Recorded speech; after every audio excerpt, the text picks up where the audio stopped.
Então, boa tarde a todos e a todas. Sejam bem-vindos a mais um Bate-Papo Criminal, projeto do nosso grupo Desencarcerando, que é o nosso projeto de extensão da Universidade de Caxias do Sul. Agradeço a presença de todos os participantes, todos os nossos acadêmicos e quem eventualmente é de fora.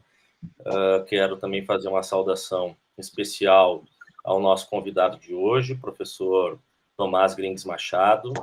Muito obrigado, Tomás, desde já, por ter aceito o nosso convite, por estar aqui conosco, compartilhando um pouco da tua pesquisa, né, e da tua atuação profissional. Eu vou fazer uma breve apresentação do currículo do professor Tomás.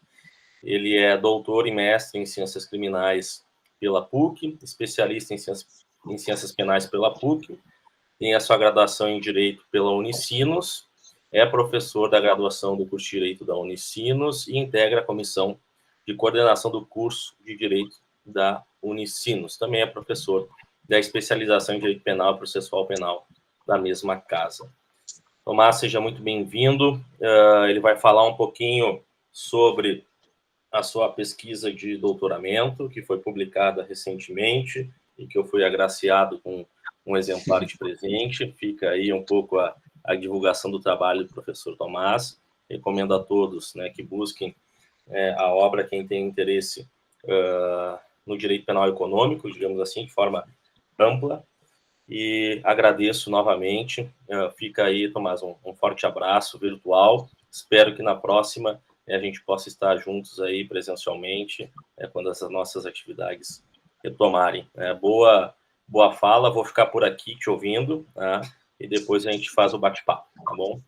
Maravilha. Bruno, antes de mais nada, quero agradecer o convite, e é o tipo de convite que a gente recebe de colegas de turmas do mestrado, de turmas do doutorado, da PUC, que a gente não tem como dizer não, né? Ou seja, está todo mundo nessa caminhada, está todo mundo nesse processo de criar seus nichos de pesquisa, seus grupos de pesquisa, e o Bruno está puxando um braço importante da discussão criminológica e penal na UFSC, que é muito importante, é uma universidade com uma localização geográfica muito importante na Serra, e ter um professor do calibre do Bruno na universidade, puxando esses projetos, fazendo e tendo essas iniciativas, que a gente sabe, quem está por trás nos bastidores, sabe o quão difícil isso acaba sendo. Pode parecer bobagem, o pessoal dizer, mas é só juntar o pessoal para conversar e ficar falando sobre os temas da pesquisa. Pessoal, não se iludam, esse tipo de atividade, ela dá um desgaste para quem organiza brutal. Então, sejam gratos ao professor Bruno por estar conduzindo esse processo, e, Bruno, sempre que precisar, conta comigo para o que der e vier, chama aí, fechando as agendas, a gente consegue fazer isso virtual agora, com as facilidades que o virtual trouxe para nós, de forma, assim, a potencializar muito mais as nossas conversas e integração, que eu acho que isso falta, isso é uma coisa que eu vou fazer aqui, um desabafo, uma provocação. Eu acho que falta a gente conversar mais. Falta a gente ter esses espaços para conversar com os alunos, mas eu acho que falta para nós no Brasil uma coisa que talvez na Europa seja mais comum, que é o diálogo entre os professores. E não o coloco aqui exclusivamente no âmbito da pós-graduação. Eu acho que tem muita pesquisa legal, muita ideia legal sendo debatida nos programas de pós-graduação dos seus doutorandos, e que depois, tornados doutores, acabam muitas vezes ficando sem repercussão. Então, Bruno, te parabenizo aqui pela iniciativa, por puxar esse projeto, agradeço o convite, agradeço a presença de todos aqui, e vamos talvez ao que interessa, vamos discutir então a pauta da nossa conversa aqui. Eu fiz, na verdade, pessoal, um pequeno recorte daquilo que foi o objeto da minha tese. Posso falar depois, mais adiante, um pouco mais especificamente sobre o objeto dela, mas o que eu quero conversar hoje com vocês é basicamente a ideia de que o que afinal de contas, limita o legislador no processo de escolha de comportamentos criminosos? Vejo que nós podemos fazer várias leituras sobre esse aspecto. Nós podemos fazer uma leitura dentro de uma compreensão mais ampla de direito penal, não apenas a partir da literalidade do texto de lei, mas a gente pode fazer uma leitura a partir da ideia de uma ciência conjunta do direito penal. Nós podemos olhar para isso sob a perspectiva da ciência normativa do direito penal, da dogmática penal, que vai nos dar uma resposta, ou possíveis respostas, do que pode servir de limitação da atuação do legislador. Podemos fazer uma leitura político-criminal, que talvez, dependendo do momento político, histórico que o mundo ou o Estado esteja passando, pode nos dar respostas no sentido da limitação, ou, pelo contrário, pode nos impulsionar cada vez mais a criminalizar, pancriminalizar, hipercriminalizar condutas. E podemos fazer uma leitura, digamos assim, criminológica, que é talvez uma leitura mais delicada, porque não parte de pressupostos legais, não parte de pressupostos jurídicos propriamente ditos. É muito mais uma análise empírica da percepção do desvalor que determinados comportamentos geram em sociedade. A minha veia, digamos assim, o meu ponto, o meu lugar de fala, por ter trabalhado na graduação, na especialização, no mestrado, um viés mais dogmático, acabou sendo uma tentativa de limitação desse papel do legislador na escolha dos comportamentos criminosos, desde a perspectiva da dogmática penal, da ciência normativa do direito penal. E aí nós vamos debater o que afinal de contas, limita o legislador? O que impede o legislador a criminalizar condutas absolutamente estapafúrdias, por exemplo? Talvez no início da discussão do direito penal, tudo fosse em alguma medida mais simples, tudo fosse em alguma medida mais tranquilo. Basta vocês pegarem os manuais de direito penal, as aulas de direito penal e ver a importância que se dá ao princípio da legalidade. Ou seja, o critério, talvez, que a gente pudesse colocar como limite possível é o princípio da legalidade limita. Só que aí, a complexidade da nossa vida, a complexidade dos comportamentos que nós vamos enfrentar, não só no âmbito do direito penal econômico, mas no âmbito do direito penal contemporâneo como um todo, coloca em xeque o princípio da legalidade. E aí, nós vamos ter que dar um plus na análise dessa legalidade. Já não é mais a legalidade enquanto obediência formal dos processos legislativos, mas é uma legalidade em sentido material. Ou seja, nós temos que avaliar se a criminalização, a decisão política de um legislativo escolher determinado comportamento como sendo crime, não viola uma liberdade fundamental constitucionalmente assegurada. Basta vocês pegarem as discussões que o Supremo tem tratado quando debate digamos assim, a inconstitucionalidade de determinadas criminalizações. Tivemos a discussão relativa à inconstitucionalidade, a declaração de inconstitucionalidade relativa à vadiagem, tivemos o debate relativo à legalidade da realização da chamada Marcha da Maconha, e estamos enfrentando outras tantas discussões, como é a discussão do HC no STF relativo à legalidade do porte para consumo. Vejam que todos esses debates acabam trazendo um contorno sobre a legalidade da determinação da proibição dada pela norma penal. E vejam que não é mais uma decisão pura e simplesmente de que num crime, nulas penas se lege. Ou seja, já não basta mais apenas a literalidade do texto legal. O princípio da legalidade, se nós levarmos hoje ao pé da letra, ele diz muito pouco sobre limite. Nós temos que fazer uma análise mais aprofundada. E essa análise mais aprofundada, por incrível que pareça, ela sai um pouco do direito penal e vai para o direito constitucional. Quando nós vamos discutir limitações ou restrições legítimas da liberdade individual. Claro que quando a gente faz essa discussão lá no direito constitucional, eles não estão muito preocupados com as categorias dogmáticas do direito penal. E nós, lamentavelmente, quando discutimos no direito penal limites do direito penal, também não estamos muito atrelados ou muito familiarizados com a gramática constitucional dos direitos fundamentais. Todo mundo que se preza hoje, quando fala de direito penal, fala da institucionalização do direito penal, da necessidade de leitura do direito penal à luz dos valores e princípios constitucionais. Mas como isso se dá na prática? Muito, muito pouco nós vemos, digamos assim, concretizado em textos e trabalhos, problematizando e trazendo isso. Agora, felizmente, talvez por aquelas coincidências que o espírito do tempo nos traz, de temáticas que são comuns, começam a surgir trabalhos, começam a surgir debates buscando fazer essas pontes serem mais rígidas e mais seguras, debatendo justamente essa relação entre direito penal e Constituição. Eu vou começar a minha fala, dito isso, dizendo para vocês talvez uma coisa que não responda muito. O que, afinal de contas, então, limita o legislador na criminalização da lavagem de dinheiro? Do que eu disse até agora, vocês diriam, bom, é o princípio da legalidade, é o que, digamos assim, a Constituição diz que pode determinar a restrição da liberdade de uma pessoa. Tá, Mas como isso se dá na prática? Como isso se dá na prática de um crime que é, pela sua complexidade, pela sua característica, extremamente delicado e controverso, como é o caso da lavagem de dinheiro? Porque, vejam, lavar dinheiro não é uma conduta que tenha uma ilicitude latente, como tem um crime de roubo, como tem um crime de estupro, como tem um crime de homicídio. Ela, muitas vezes, é uma operação econômica absolutamente trivial do nosso dia a dia.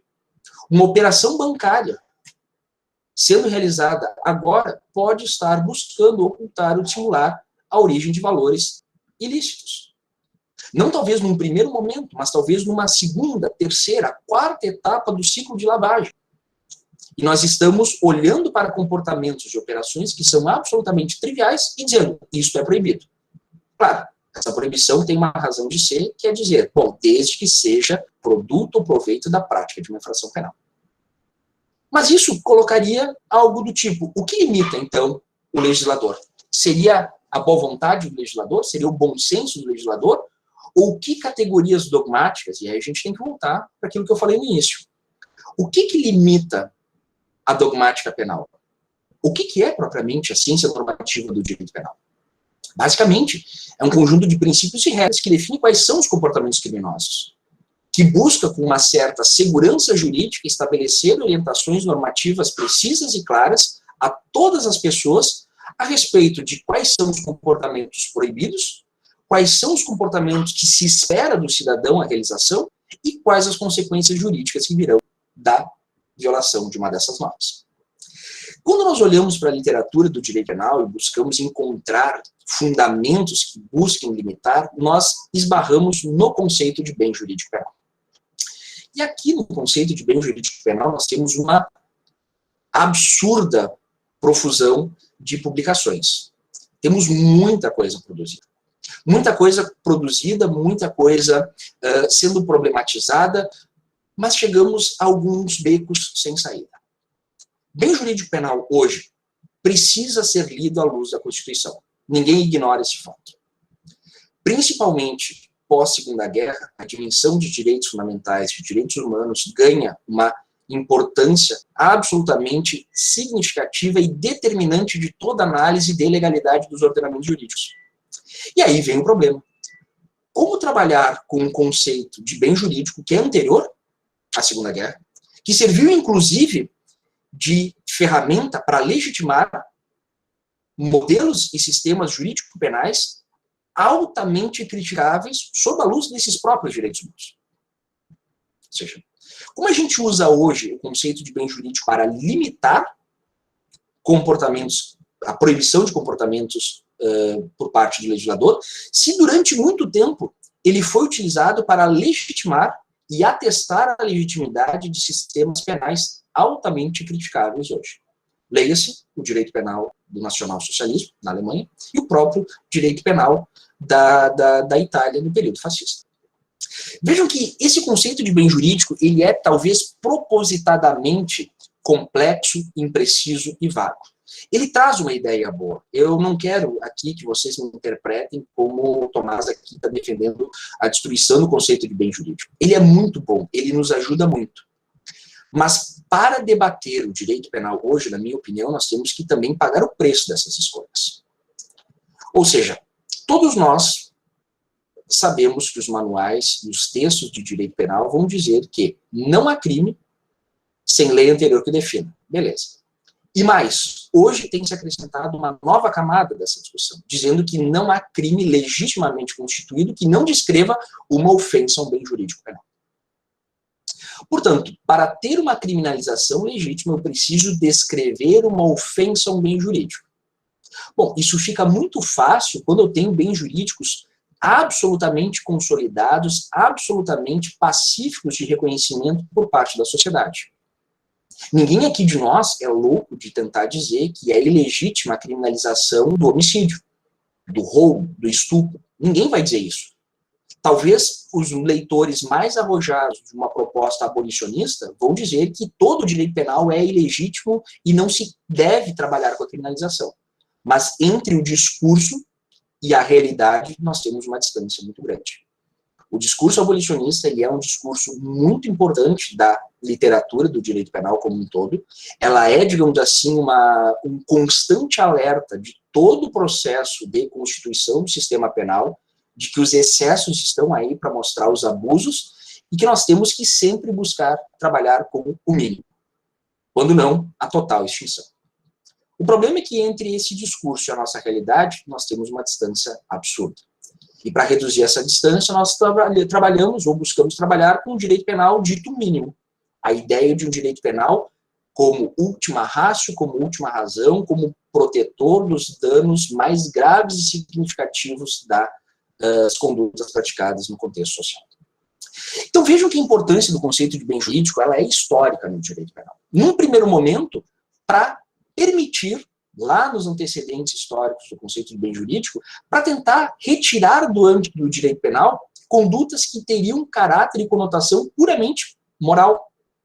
Vejam, as primeiras leituras, digamos assim, de concepção de uma ideia de bem jurídico remontam a Feuerbach, que é um dos principais pilares do direito penal moderno na construção do princípio da legalidade, que vai dizer que só vai existir um crime legitimamente constituído quando este crime representar a violação de um direito subjetivo. Ou seja, nós temos uma noção de limitação do direito penal centrado na pessoa e nos seus direitos subjetivos. Vida, integridade física, honra, patrimônio. São valores individuais que foram sendo sedimentados e que se tem na própria concepção de Estado como sendo obrigação do Estado assegurar que, no processo de reorganização dos conflitos e no processo, digamos, de um contrato social, à la Rousseau, que nós cedemos parte da nossa liberdade para que o Estado gerencie, os conflitos de ordem penal são delegados ao Estado. Por isso que nós temos a ideia de um Estado jurisdição como terceiro imparcial para resolver os conflitos decorrentes da prática de crimes. E a partir daí nós começamos a ver os problemas que esse conceito, à época, já trazia. Direito subjetivo pressupõe o quê? Uma pessoa titular desses direitos. Se eu não tenho uma pessoa titular desses direitos, eu não tenho direito subjetivo. Qual foi o primeiro ponto de problema dessa teoria do direito subjetivo do Feuerbach? Os crimes praticados contra o Estado. As falsidades, as falsificações. Porque aquele período, é evidente que não se está falando de 2021, se está falando do início do século XVIII, início do século XIX, com a ideia de um Estado que não era titular de direitos. E se eu não tenho um Estado como titular de direitos, como é que eu tenho um direito subjetivo? Não fecha. Aí nós damos um passo seguinte, que é o passo dado por Birnbaum, que vai dizer, olha, na verdade, o que limita, o que justifica a criminalização de comportamentos não é só o direito subjetivo, mas é a violação de um bem comum. E essa violação de um bem comum voltou a trazer para o direito penal condutas de ordem moral anteriores ao iluminismo. Só nesses dois pontos a gente já consegue perceber alguns problemas que o conceito de bem jurídico vai tendo ao longo da sua história. De um lado, ele busca justificar a criminalização e, de outro lado, ele busca limitar essa criminalização. O que se extrai com o passar dos anos, com as evoluções que o conceito vai apresentando e vai trazendo na nossa realidade, na literatura e nos textos que vão sendo produzidos a respeito do bem jurídico? Bem jurídico ele tem que ser, acima de tudo, uma limitação do direito penal. Sem bem jurídico, eu não posso ter crime legitimamente constituído. Além de ser limite, ele precisa permitir a crítica da legislação vigente. Vejam, a política de drogas no Brasil é um exemplo que a gente pode olhar muito bem o impacto que isso tem. Pacífico na jurisprudência o entendimento de que o bem jurídico protegido é a saúde pública. Que dentro da literatura da dogmática penal, enquanto bem jurídico superindividual, há uma enorme controvérsia sobre o sentido e o significado que se pode atribuir à ideia de saúde pública. Mas nós pressupomos que esse é o bem jurídico. Agora, uma vez existente o bem jurídico e criminalizados comportamentos, o que nós estamos vendo na jurisprudência e nos debates que estão ocorrendo, principalmente no âmbito do STF? Uma discussão quanto à não legitimidade do legislador criminalizar esses comportamentos. No sentido de que a sociedade, tudo bem, reconhece aquilo como um pseudo bem jurídico, mas que não é pelo direito penal o melhor caminho de solução desses problemas. Vejam que isso é numa legislação que tem uma problematização, que tem uma complexidade, que tem uma temática própria, que tem sido debatida. E eu tentei, em alguma medida, trazer essa discussão para a questão da lavagem de dinheiro. Um ponto onde, infelizmente, na revisão bibliográfica que eu fiz, nós não encontramos um debate sobre a ausência de legitimidade. Pelo contrário, nós encontramos inúmeros esforços teóricos, doutrinários, jurisprudenciais, buscando sempre o quê? Justificar. Por que pode ser crime?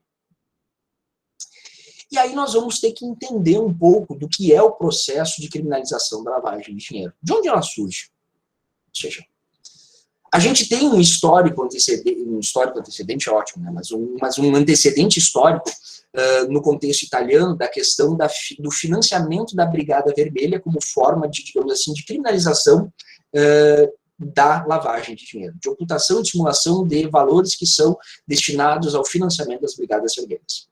Mas esse aspecto, até por ser, digamos assim, uma discussão muito própria do contexto italiano, e que acabou, em alguma medida, sendo abafado pelo discurso, principalmente norte-americano, que pautou o debate sobre a criminalização, principalmente com a evolução que se teve do tráfico de drogas, vai se ter num primeiro movimento, que é justamente a Convenção de Viena e o Regulamento Modelo da OEA, de 1992, onde o principal objetivo da criminalização da lavagem de dinheiro era buscar atacar o braço econômico-financeiro do tráfico de drogas.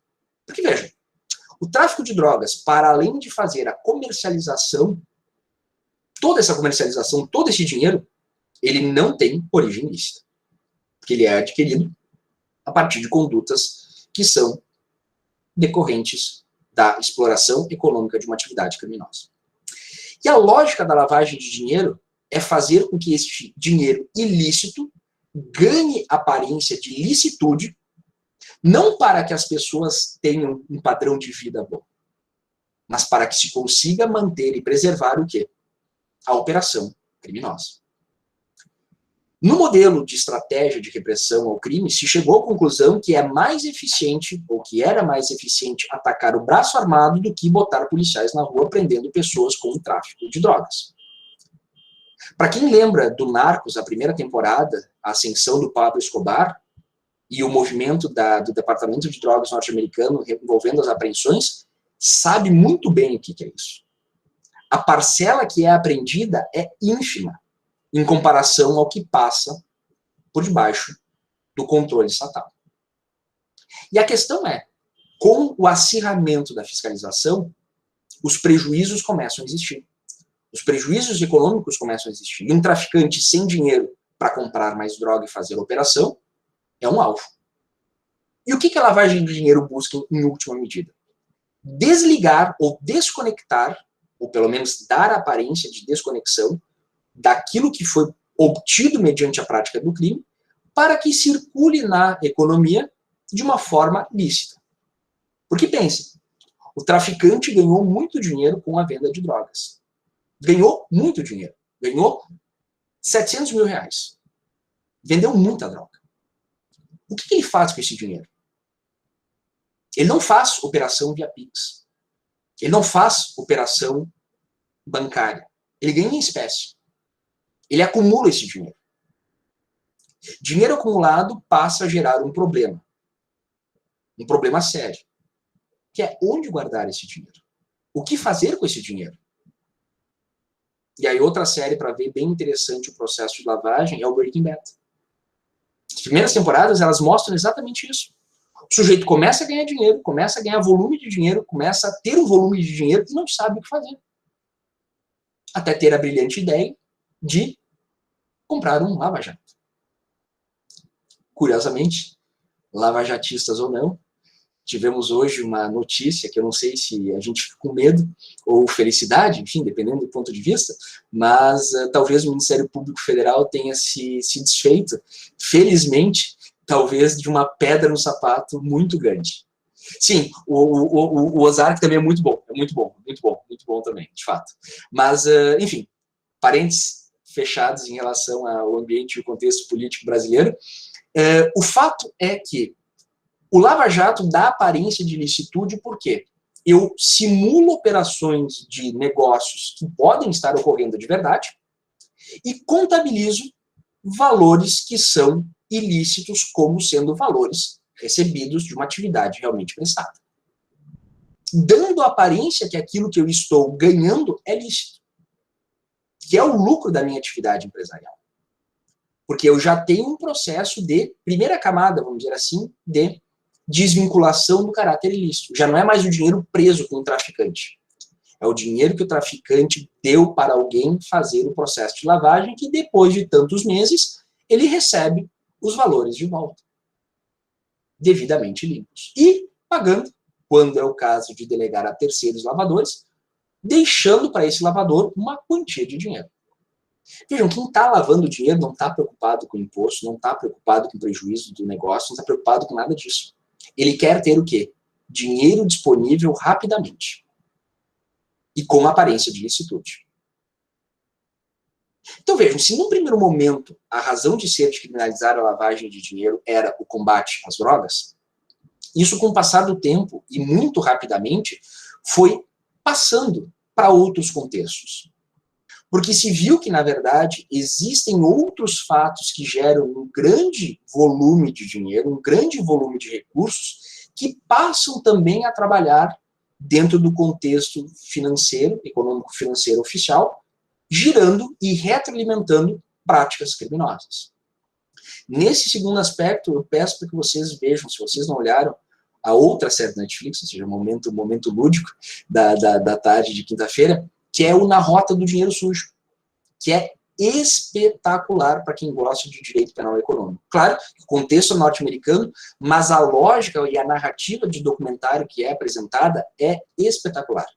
Desde a questão do primeiro episódio, que envolve a questão do ouro e a aquisição do ouro vinculada a tráfico, até o ponto que se chega ao banco utilizado por cartéis mexicanos para lavagem de dinheiro. Ou seja, é muito interessante, muito interessante. Vejam que nesse processo de expansão do direito penal, de olhar para outras áreas que não apenas o tráfico de droga, nós tivemos um avanço em relação à legislação que passou a ter, dentro da temática dos tipos de legislação, aquilo que se chamou de leis de segunda geração. Ou seja, não é mais apenas o tráfico de drogas, mas é lavagem de dinheiro, a ocultação ou dissimulação de todo e qualquer valor obtido a partir de um catálogo de crimes previamente indicados, que foi a primeira legislação do Brasil. Nós indicávamos um rol de atividades e, basicamente, se fosse identificado uma das infrações penais antecedentes e o processo de ocultação e dissimulação desses valores, mediante condutas de lavagem, seria passível caracterizar lavagem de dinheiro. Não preciso dizer para vocês que este rol, ele era taxativo e criou problemas muito sérios. Basicamente, qual era o problema? O sonegador de impostos, antes, logo na primeira edição da lei, na primeira versão da lei, ele obtinha dinheiro com a sonegação de tributos. Porém, por ela não estar elencada no rol das infrações penais antecedentes, não permitia reconhecer a lavagem de dinheiro. Este é um ponto que gerou um movimento político-criminal no âmbito global, buscando o aprimoramento e a melhor redação das leis, porque vejam, quando nós falamos de lavagem de dinheiro, a gente não consegue focar apenas no Brasil. É um movimento internacional que busca de forma organizada reprimir a lavagem de dinheiro. Porque no momento em que um Estado não criminaliza a lavagem de dinheiro, ele passa a ser um paraíso para quem quer lavar dinheiro e não ser considerado criminoso. Vejam alguns movimentos internacionais que a gente tem visto agora, questão de poucos meses. El Salvador adota como moeda oficial o Bitcoin. Alguns dizem que é uma piada, outros dizem que é um absurdo, outros dizem que esse presidente está maluco, outros dizem, esse cara é um visionário. Coincidentemente ou não, após a declaração de que a moeda é oficial, a China resolve banir o Bitcoin. Ou seja, os caras estão malucos, estão completamente na contramão. Só que no momento em que você torna uma moeda, uma criptomoeda dessas, como uma moeda oficial de um Estado, as pessoas vão olhar para aquele Estado com outros olhos.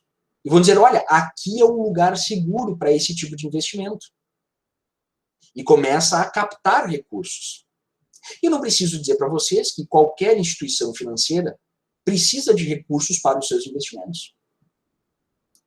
E eu não preciso dizer para vocês que um criminoso que tem dinheiro decorrente da prática do crime não está preocupado em render acima do CDI aos seus investimentos. Ele não está preocupado que os seus investimentos rendam mais que a inflação. Ele está preocupado em, se der tudo errado, ele tem aonde pegar esse dinheiro. E vejam que é um dinheiro que ele pode facilmente mobilizar para negócios lícitos ou para dar continuidade das operações ilícitas. Porque ele precisa de dinheiro para fazer operar. Quer para pagar as pessoas para as quais ele deve, quer para a compra de matéria-prima, quer para a expansão da sua própria rede criminosa, ou mesmo para a questão de corrupção. Mas ele precisa ter dinheiro. Então vejam que esse processo de novo desenho da legislação, da segunda geração, traz problemas interpretativos muito grandes, que era o quê? Se antes a gente dizia que o bem jurídico protegido na lavagem era o tráfico de drogas, o que era um pouco problemático já na largada, porque não se pune propriamente a lavagem porque há uma ofensa à saúde pública, que é o fundamento do tráfico. Mas é porque a lavagem de dinheiro visava minar justamente o braço econômico financeiro do tráfico de drogas. Nesse segundo desenho, quando nós temos uma pluralidade de crimes, crimes contra a administração pública, crimes econômicos propriamente ditos, crimes licitatórios, enfim, crimes em geral contra a administração pública, crime de extorsão mediante sequestro, criou-se uma nova interpretação dizendo que o novo bem jurídico protegido seria o mesmo da infração penal antecedente, o que criaria uma coisa um tanto quanto complicada, que é do tipo: eu sequestrei alguém, eu recebi o resgate. No momento que eu lavo esse resgate, esse valor obtido pelo resgate, eu estaria cometendo uma nova violação ao bem jurídico protegido na extorsão mediante sequestro, que é o patrimônio e a integridade física de uma pessoa, que não faz o menor sentido. Eu não consigo, nem com boa vontade, visualizar que numa conduta de uma operação bancária, de dissimulação da origem, eu esteja privando novamente ou afetando a liberdade ou a integridade física de uma pessoa. Aqui seria muito forçoso me convencer disso. E eu não estou convencido disso. Tanto que alguns autores, seguindo essa mesma linha, começaram a trazer argumentos do tipo, não, o que nós buscamos criminalizar quando se fala da conduta de lavagem de dinheiro é a criminalização que afeta, como bem jurídico, a ordem econômica como um todo. E aí nós começamos a ter problemas, porque bem jurídico precisa, em alguma medida, limitar. Para justificar a restrição da liberdade, para explicar ou referendar a decisão legislativa, é muito fácil. E, normalmente, o processo legislativo no Brasil tem seguido essa lógica. Primeiro criminaliza e depois se corre atrás das justificativas, porque qualquer coisa vai colar. Afinal de contas, a gente é fã do direito penal. A gente quer o direito penal, e isso não dá para ignorar. É muito fácil hoje uma lei não ter nenhum fundamento e alguém encontrar e a população aceitar numa boa a legitimidade dela. E a minha crítica é justamente nesse sentido. A gente precisa parar e debater sobre os fundamentos. Ou reconhecer o que, segundo alguns, seria uma heresia, que a lavagem de dinheiro não tem bem jurídico protegido.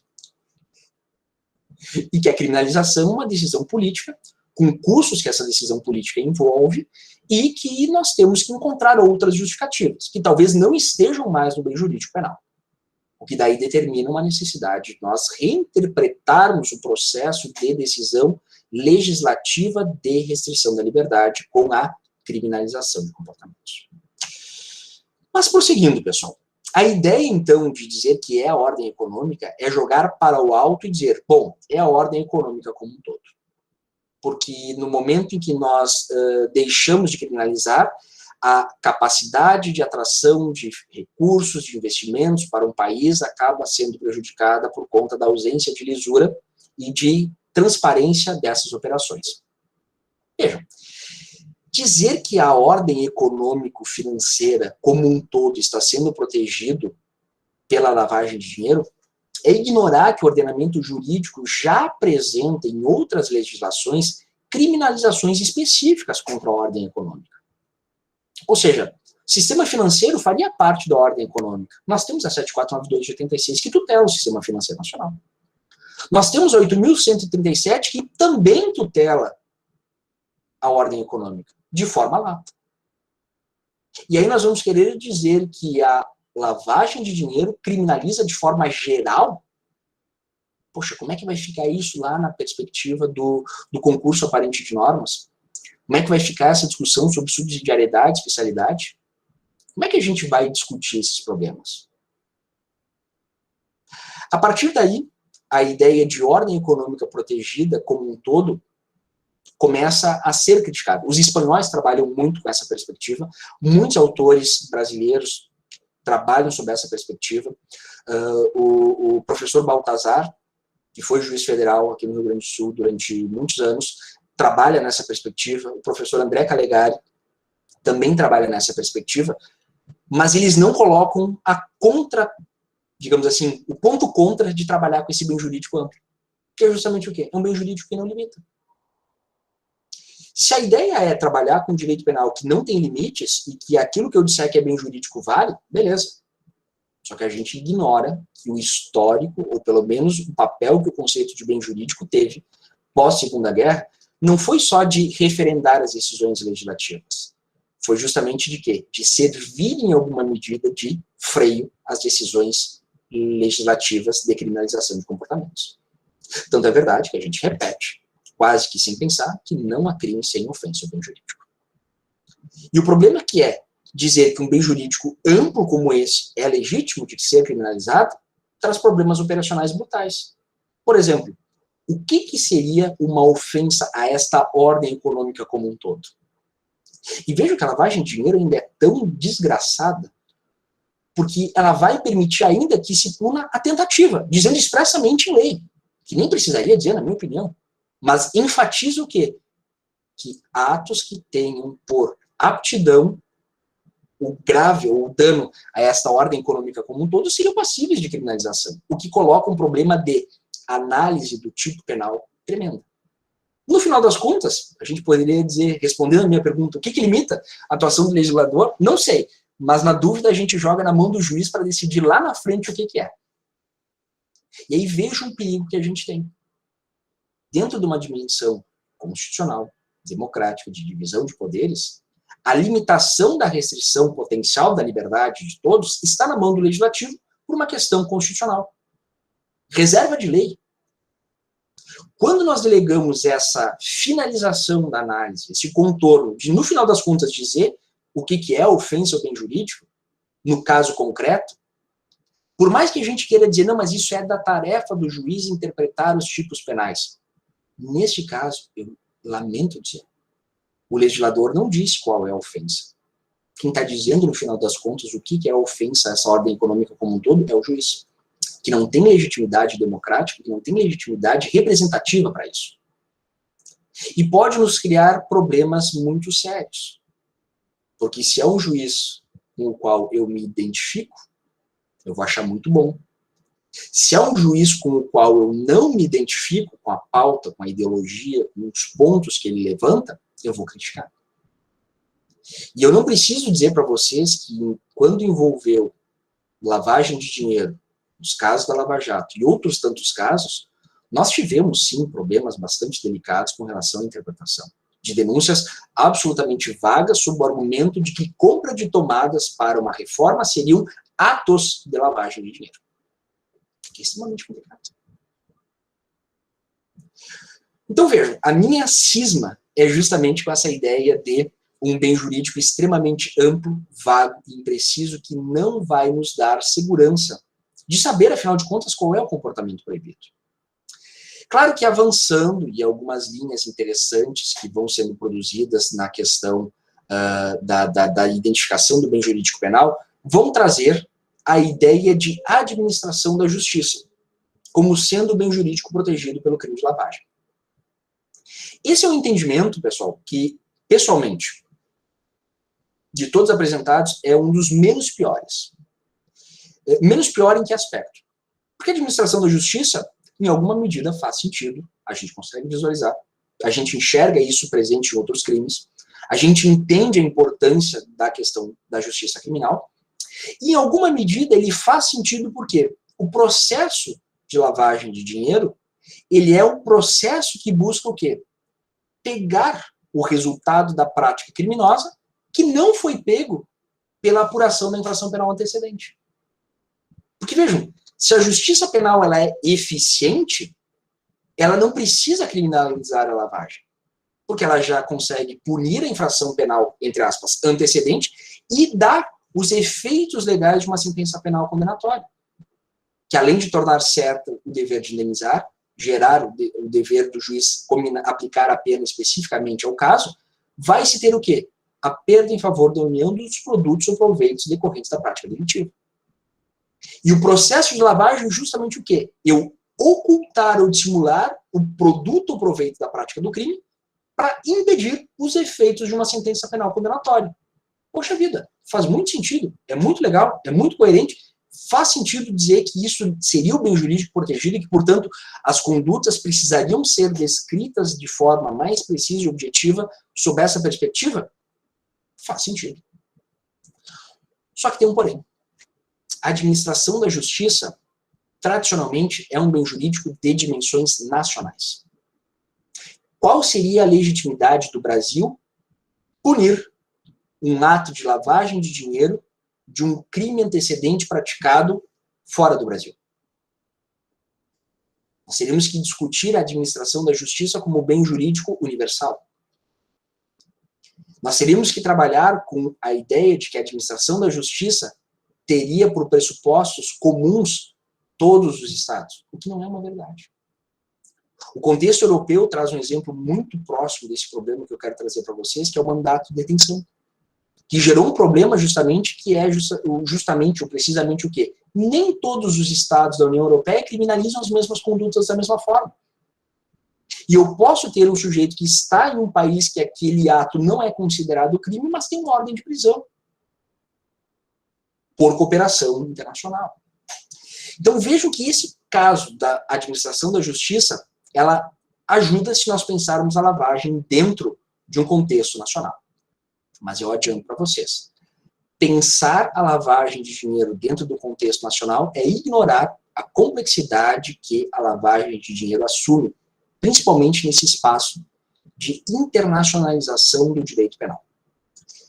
Vejam que a questão de globalização, a questão da internet, a questão da integração das informações e dos sistemas financeiros permitem que valores sejam facilmente mobilizados e deslocados de um país para o outro, com base em operações absolutamente lícitas e legítimas, e que podem colocar em risco as economias.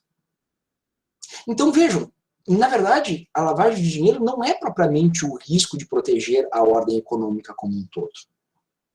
Esse é um bem jurídico muito vago, porque eu posso colocar em risco a ordem econômica como um todo com operações lícitas, com movimentações financeiras. Vejam o que acontece quando um país começa a ter descrédito internacional. Algo que dizem que está acontecendo no Brasil. Algo que a gente vê e sente na pele, a desvalorização da moeda nacional. Não é interessante um investidor estrangeiro ter dinheiro aqui no Brasil. O que o dinheiro estrangeiro faz? Ele sai. Peguem um quadro comparativo só para ter ideia da dimensão do que é volume de recursos trabalhados e negociados no dia da Bolsa de Valores do Brasil com a Bolsa de Valores norte-americana. É surreal. Há empresas nos Estados Unidos que movimentam elas, isoladamente, mais do que a Bolsa inteira do Brasil. Não que o Brasil tenha sido uma enorme potência econômica, mas nós já estivemos muito melhor em termos de performance internacional. Já foi mais interessante. Só que hoje, esse dinheiro sai do Brasil. E não necessariamente sai por operações ilícitas. Sai por movimentações bancárias de conveniência de quem é dono do dinheiro.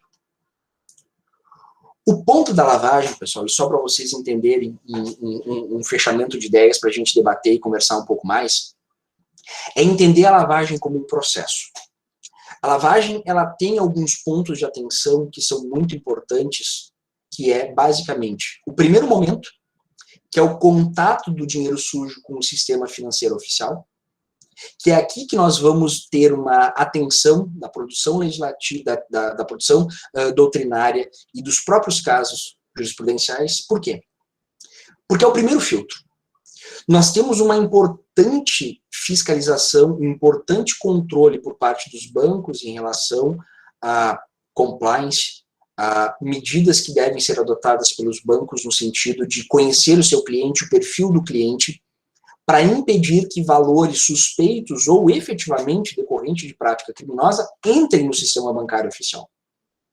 Porque eu preciso dizer uma coisa para vocês.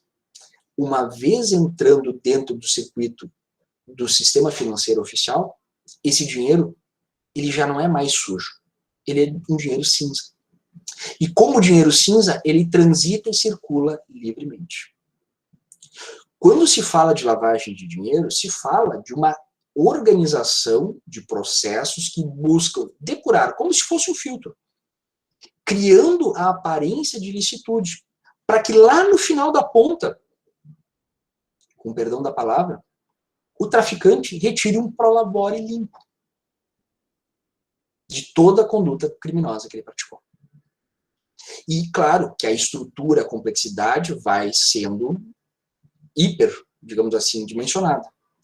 Vejam que hoje nós temos suspeitas em relação ao mercado de obras de arte. Quem compra obras de arte são fundos, que não se sabe exatamente de onde vem esse valor. Negociações de jogadores de futebol. Nós temos o comércio de pedras preciosas, nós temos o sistema bancário como um todo, o mercado de imóveis. Nós temos inúmeros contextos e nichos que estão, digamos assim, gerando a suspeita de que podem ser utilizados como forma de lavagem de dinheiro. E vejam que o principal fator aqui é o quê? Coisas de muito valor. Onde é muito fácil jogar o dinheiro sujo e ele se perder no meio de um investimento que, enfim, afinal de contas, as pessoas pagam isso. Peguem os valores de negociações envolvendo jogadores de futebol. O valor é astronômico. Achar que todo esse dinheiro é 100% puro, imaculado, eu diria, é algo que a gente precisa ter uma cautela muito grande. Claro que a gente não pode presumir o contrário. Porque, vejam, nós estamos falando de operações e negociações que existem. Não é o Zezinho, pé torto, que resolve ser vendido por milhões de dólares. Não, muitas vezes são jogadores, são personalidades que têm um valor, têm uma marca, têm uma grife por detrás e que são reconhecidos e valorizados por isso. E que fica mais fácil a gente arbitrar um suposto valor. Só que agora a gente é, digamos assim, atropelado por um outro contexto. A lavagem de dinheiro, na legislação atual, ela não exige um rol de infrações antecedentes. Qualquer infração penal que gere ganho de capital pode ser passivo de lavagem de dinheiro. E a preocupação mais contemporânea em relação à lavagem de dinheiro já não é mais tanto a droga, o tráfico de drogas. É o terrorismo e o financiamento ao terrorismo. E outros tantos crimes que dependem de recursos, de mobilidade de recursos. E não bastasse isso, nós estamos sendo agora literalmente bombardeados por questões eletrônicas. Ou seja, os ditos NFTs, os tokens não fungíveis, têm sido a bola da vez para discutir e debater a possibilidade de lavagem de dinheiro. Por uma razão muito simples. Dependendo da criptomoeda que vai ser utilizada na negociação, ela vai ter por característica fundamental o sigilo. Diferente de, por exemplo, o Bitcoin, onde você consegue, com esforço, rastrear quem são as pessoas que negociaram a criptomoeda. Fazer o histórico de transações e chegar às pessoas. Existem criptomoedas que primam pela privacidade. E nessa questão da privacidade, eu posso vender para mim mesmo um token não fungível E ninguém fica sabendo que eu sou eu mesmo. E a partir daí eu negocio com criptomoedas, com alto grau de sigilo, que permitem o quê? Eu esquentar dinheiro. E pagar por um desenho de uma pedra milhões de dólares. Então vejam que a lavagem de dinheiro, ela pode ser, digamos assim, um crime de difícil compreensão. A gente precisa também perder um pouco o pudor e o medo de olhar para essas questões e dizer, olha, eu preciso começar a entender o processo. Eu preciso entender quais são as etapas iniciais. E gradativamente vendo que os problemas não param de surgir. Mas não param de surgir por qual razão? Na minha opinião, porque o legislador não andou bem. Se a gente for crítico com a descrição da 9.613, ela não vai agradar juízes, não vai agradar promotores e procuradores da República e não vai agradar os advogados. E também não agrada a doutrina. Só que, por incrível que pareça, a única discussão relativa à inconstitucionalidade da lavagem de dinheiro era a imposição ou a restrição estabelecida na 9.613 de 98 da vedação de aplicação para os crimes de lavagem de dinheiro do 366 do CPP. Ou seja, que é a questão da suspensão da prescrição para os casos de réu revel. Essa foi a única discussão de constitucionalidade. Portanto, já se partiu do pressuposto que era uma criminalização legítima. E sendo uma criminalização legítima, a gente tem que olhar para o quê? Porque a jurisprudência foi fazendo, porque foi sendo produzido em termos de comentários, e principalmente, sair um pouco do nosso estado de conforto, que é discutir o quê? Doutrina brasileira e doutrina continental. Ou seja, Portugal, Espanha e Alemanha. A gente não pode esquecer que a lavagem de dinheiro ganhou contornos internacionais, principalmente pelo movimento norte-americano. E aí, o trabalho, que foi a minha tese, foi justamente olhar um pouco para o contexto norte-americano e tentar entender, a partir das premissas, dos fundamentos que eles apresentam, na questão da decisão de criminalização de um comportamento, o que estaria por detrás. Claro que eles não debatem expressamente sobre a lavagem. Há alguns autores que debatem e que acabam sendo, inclusive, absolutamente contra a legitimidade da criminalização da lavagem pelo fundamento do Harm Principle. E eu acabei dando aqui alguns pitacos, enfim, dando algumas digamos assim, sugestões, dizendo que não, é possível sim, porque a própria compreensão do Harm Principle passou por novos estudos, passou por novas depurações e aprimoramentos que passariam a permitir uma leitura que, na minha visão, faz sentido. Na minha leitura, acabou fazendo sentido. E acho que acabou fazendo sentido também da banca, que acabou me aprovando, e do pessoal que aprovou a publicação do livro, e dos amigos que estão aí para provar que eu não sou tão louco assim. Certo, pessoal? Eu estou olhando aqui para o relógio aqui, Bruno, estou estouradaço no tempo aqui. Quero agradecer mais uma vez, pessoal, a presença de vocês, a paciência de vocês, de estar me ouvindo aqui nessa tarde. Agradecer mais uma vez o Bruno pelo convite, pela iniciativa, e me coloco à disposição aqui para conversar, enfim, esclarecer algumas dúvidas, algumas curiosidades que vocês tenham aqui nesse espaço que a gente tem ainda para conversar. Certo, pessoal? Nós que agradecemos, professor Tomás, parabéns pela excelente exposição, muito esclarecedora e mostra a riqueza da pesquisa que tu desenvolveu. Quem quiser fazer algum tipo de questionamento pode mandar no chat. Eu vou fazer algumas breves considerações, porque tua fala, Tomás, me remeteu ao início da minha jornada acadêmica, que eu pesquisava crimes econômicos numa perspectiva dogmática, né? Meu orientador de TCC foi o André Schmidt, e eu me lembro que eu tentei trabalhar sobre crimes de perigo no direito penal econômico. Então, exato. Não, e aqui, desculpa, um parênteses aqui, Bruno, desculpa te interromper. O Andrei também tem um trabalho muito interessante, que foi a tese de doutoramento dele, que é uma leitura sobre direito penal e econômico, que ele faz uma construção interessante sobre o bem jurídico da lavagem de dinheiro. Ele tem um esforço muito grande de tentar dar concretude para essa ordem econômica como um todo. Mas não me convence muito, não. Ele faz um esforço, é bom, é válido, acho que ajuda a discussão, mas eu acabei fugindo do bem jurídico. Eu fugi que nem diabo da cruz do bem jurídico. Eu percebi. Eu ia te questionar sobre isso, mas acho que Eu me lembro até que para entender o fundamento antropológico, cuidado de perigo, Faria Costa, eu li a tua dissertação de mestrado na época, me auxiliou bastante, né? O Andrei disse que se eu fosse ler o Faria Costa e eu li, eu ia ficar, né, traumatizado, e de fato fiquei, né? Daí abandonei a dogmática, fui para a criminologia, né? E vejo como a própria criminologia é muito carente de investigações empíricas a respeito da criminalidade econômica, não só da econômica, da ambiental, entre outras, né?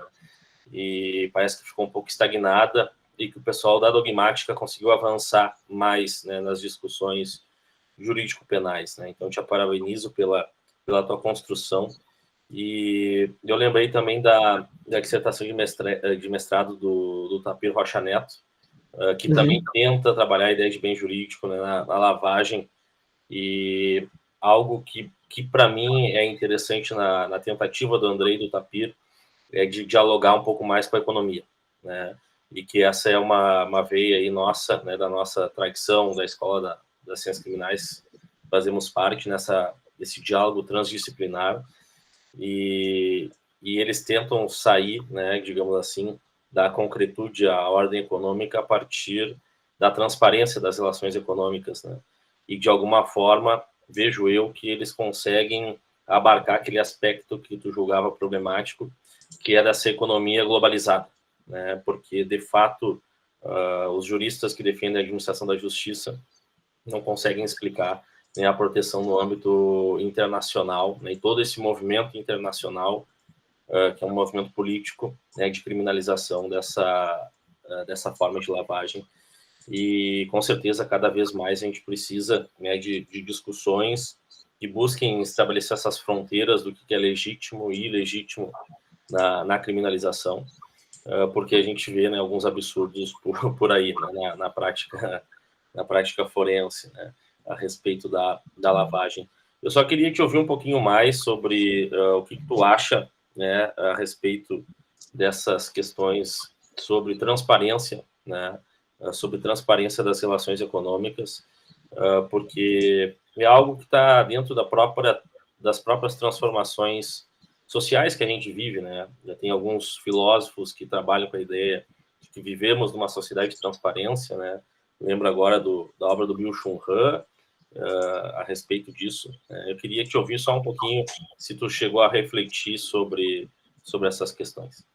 Antes de mais nada, deixa eu só pedir desculpas aqui, que deu uma falha na minha webcam, desapareceu, perdi a webcam aqui, estou tentando solucionar, mas está dando aqui nas configurações que deu falha na câmera, eu não estou conseguindo solucionar. Mas, enfim, eu estou aqui presente, estou ouvindo tudo aqui. De fato, eu fiz uma escolha de olhar para a discussão da criminalização da lavagem, fugindo propositalmente do bem jurídico. Porque toda tentativa de trazer o debate do bem jurídico, ela esbarraria, na minha opinião, sobre limites. Transparência, enquanto bem jurídico, enquanto valor, eu acredito que é importante. Mas é sempre um valor que está a serviço de outra coisa. Então, no momento que a gente coloca a transparência das relações, o que é essa transparência? É a livre concorrência? Vamos lá. Se eu deposito R$1 milhão decorrente de um prêmio de loteria e deposito R$1 milhão decorrente de tráfico de drogas, economicamente é R$1 milhão que entra na circulação, que em alguma medida gera um desequilíbrio concorrencial. E de fato, nessa questão econômica, eu li alguns artigos também que foram bem interessantes. Tem um autor britânico, Peter Aldrich, e tem um outro, o Tonzi, se eu não me engano. São dois autores que são bem interessantes, que fazem essa leitura dos impactos econômicos da lavagem de dinheiro. E eles dizem, não dá, não justifica. Eles vão justificar o quê? O implemento da utilização de outros recursos. O problema é corrupção, então nós não temos que trabalhar com a criminalização autônoma da lavagem.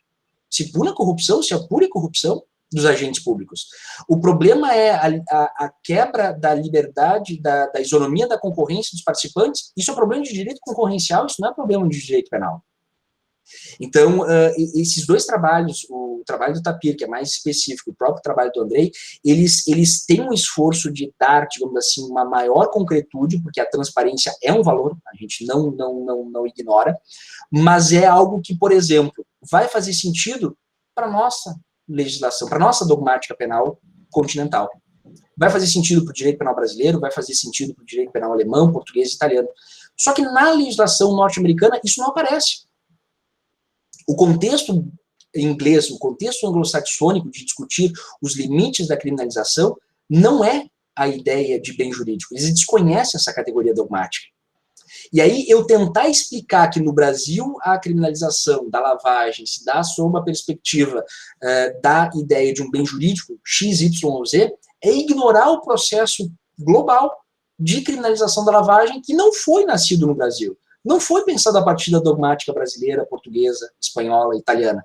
Ela foi pensada a partir de diretrizes norte-americanas, basicamente. E dentro do contexto norte-americano, o que limita?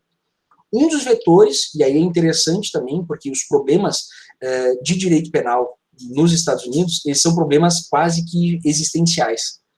Ou seja, são problemas que decorrem de uma análise mais aprofundada de questões mais profundas. A questão da liberdade. O Joel Feinberg, quando vai escrever sobre o Harm Principle, os 4 volumes que ele trabalha, a ideia de limitações da contenção, limitações morais do Estado, proibir comportamentos, ele tem um esforço brutal de tentar a todo momento dizer, olha, em que casos vai ser legítimo ao Estado privar a minha liberdade? Sob uma ameaça de pena. Porque toda criminalização é uma interdição ou a determinação da realização de um comportamento. Em que casos é legítimo o Estado criminalizar? Ele diz, olha, só no momento em que existe um dano a terceiro. Isso vai fazer sentido nos crimes tradicionais? Vai ajudar muito. Mas no crime de lavagem de dinheiro, isso não fica claro. Qual é que é o dano que eu quero evitar? Qual é que é o dano a terceiro? E aí uma ideia que outro autor traz, que é o Andrew von Hirsch, que mais recentemente desenvolve também essa ideia do Harm Principle e dá uma atualização nessa visão do Feinberg, que é do final da década de 69, início de 70, ele vai dizer que, olha, existe a possibilidade de nós trabalharmos com a ideia de que existem danos que são chamados danos remotos. E essa ideia de danos remotos, no contexto da lavagem econômica, ela conecta um pouco, ela arranha um pouco nessa ideia de transparência, porque ela vai dizer o quê? O sistema econômico-financeiro, as transações econômico-financeiras que existem hoje, elas são, por si, realizadas dentro de um ambiente de risco. Ou seja, o ambiente econômico-financeiro não é um ambiente de uma precisão, de uma certeza absoluta. É um espaço de riscos, mas riscos tolerados. Existem riscos que são tolerados e riscos que não são tolerados. E o processo de lavagem seria a conduta que colocaria em contato com o sistema econômico-financeiro oficial valores capazes de gerar alguma oscilação nesse mercado a ponto de elevar o nível de risco a um ponto não socialmente aceito.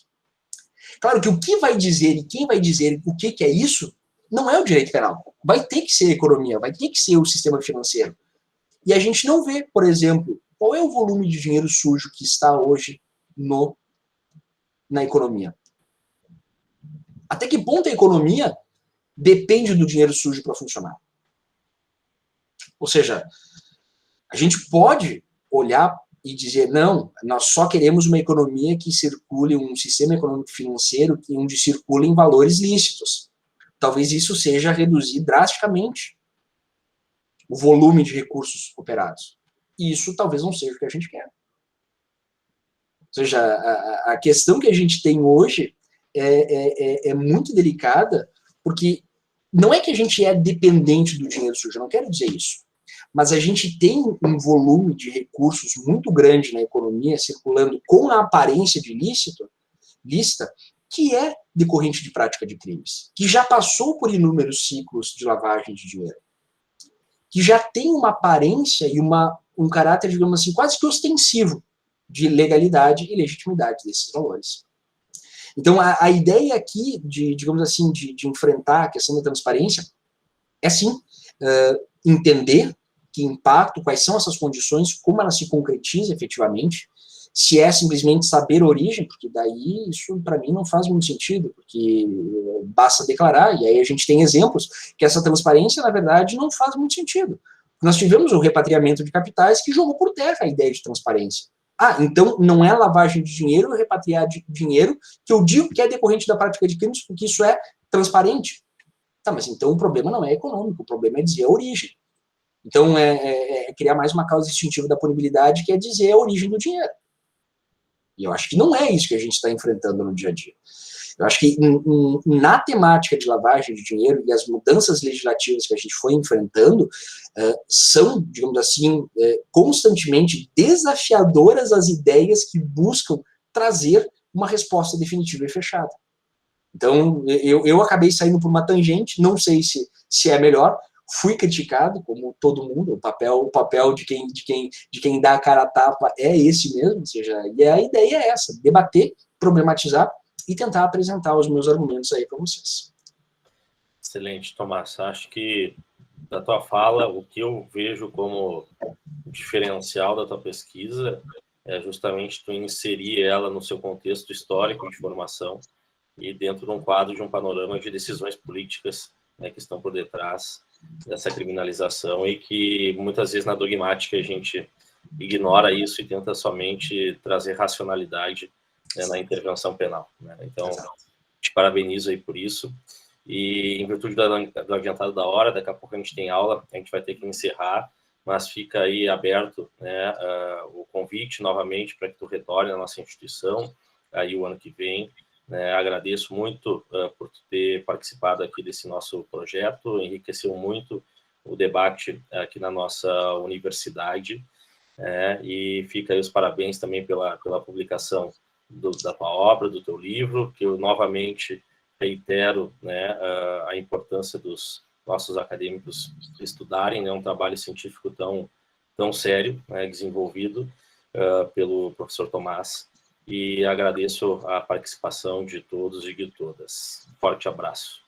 Maravilha, pessoal. Muito obrigado mais uma vez, Bruno, e, enfim, né, agradeço o convite e qualquer coisa, entre em contato, o Bruno tem meu contato aí, passa aí para o pessoal, se tiver interesse, enfim, alguma coisa. Dentro do possível, a gente vai tentando responder os e-mails, enfim, às vezes eles demoram um pouquinho para responder, dependendo do período, não sei como é que estão vocês aí, mas nós, na Unicinos, estamos chegando no período de provas, então, as provas finais de semestre, o semestre acabando, a energia parece que morreu em outubro, a gente já está iniciando novembro, assim, no arrasto, mas, enfim, é sempre gratificante esse tipo de participação, esse tipo de espaço, e, mais uma vez, Bruno, brigadão pelo convite aí, conta comigo para o que precisar, tá, meu cara? Foi de bola, forte abraço. Forte abraço, pessoal, até mais, se cuidem aí, valeu!